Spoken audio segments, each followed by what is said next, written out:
Prajagalam TV ప్రతి క్షణం ప్రజాక్షేమం కోసం. Welcome to Prajagalam news. ఇటువంటి సీనియర్ నాయకుడు ఆయన మరి ఇటువంటి చర్యలు ఎందుకు పురిగొల్పుతున్నారో, మరి ఆయనకి ఎందుకు కట్టడి చేయలేకపోతున్నారో, ఈ రెడ్ బుక్ రాజ్యాంగం అని చెప్పి ఇటువంటి తరహా రాజకీయాలను ప్రోత్సహించిన ఆంధ్రప్రదేశ్లో చాలా దారుణమైన విషయం ఇది. మరి జగన్మోహన్ రెడ్డి గారు ఒక ఆదర్శవంతమైన నాయకుడిగా గత 5 సంవత్సరాలు కూడా పాలన చేశాడు.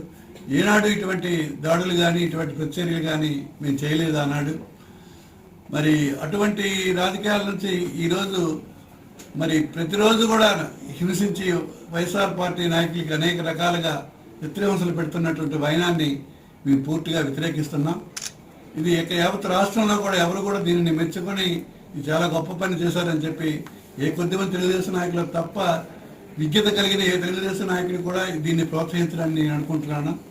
అనేక మంది తెలుగుదేశంలో కూడా మంచి వాళ్ళు ఉంటారు. అలాగే రాజకీయాల్లో అనుభవం ఉన్నటువంటి ఏ ఒక్క వ్యక్తి కూడా ఈ చర్యల్ని మరి సమర్థించడం లేదు. మరి రేపు భవిష్యత్తులో కనీసం ఎప్పటికైనా జ్ఞానం తెచ్చుకొని మరి ఇటువంటి హింసా ప్రక్రియలు అనేవి ఆపాలని చెప్పి మరి చంద్రబాబు నాయుడికి, లోకేష్ గారికి తెలియజేస్తున్నాం. మరి కూటమి ప్రభుత్వం అధికారంకి వచ్చిన తర్వాత ఎప్పుడూ లేని విధంగా ఈ చర్యలు అన్నవి జరుగుతున్నాయి.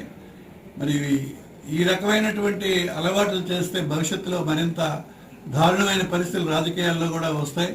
ఒకప్పుడెప్పుడో కొంత ప్రాంతానికే పరిమితమైన ఈ రాజకీయాలు ఈవేళ మన ప్రాంతంలో కూడా మరి ఇక్కడ అలవాటు చేయడం జరిగింది. దీన్ని పూర్తిగా మేము వ్యతిరేకిస్తున్నాం. మరి అలాగే రమేష్ గారు జగన్ గారికి, పార్టీకి లాయల్గా ఉంటూ మరి జగన్ గారి తరఫున వైఎస్ఆర్ పార్టీలో మాకు అత్యంత ఆప్తుడిగా ఉన్నటువంటి వ్యక్తి. మరి ధైర్యంగా సమస్యలను ఫేస్ చేసి మరి నాయకుడి తరఫున పోరాడినటువంటి లక్షణం ఉన్నటువంటి వ్యక్తి. మీరు గతంలో రాజశేఖర రెడ్డి గారి కాలంలో కూడా మేము కలిసి పనిచేసాం, కలిసి ఎమ్మెల్యేలుగా ఉన్నాం. మరి అప్పటి నుంచి యువజన కాంగ్రెస్లో కానీ తదనంతరం వైఎస్ఆర్ పార్టీలో కానీ ఎప్పుడు క్రియాశీలకమైనటువంటి పాత్ర పోషించి పార్టీకి అండగా ఉండినటువంటి మంచి నాయకుడు. మరి ఇటువంటి చర్యల వల్ల పార్టీ అందరూ కూడా సరే తెగింపుకి రావడం జరిగింది. ఇది ఒక పిల్లనైనా ఒక గదిలో పెట్టి కొడితే తిరుగుబడి మనకు చార్జ్ చేస్తుంది.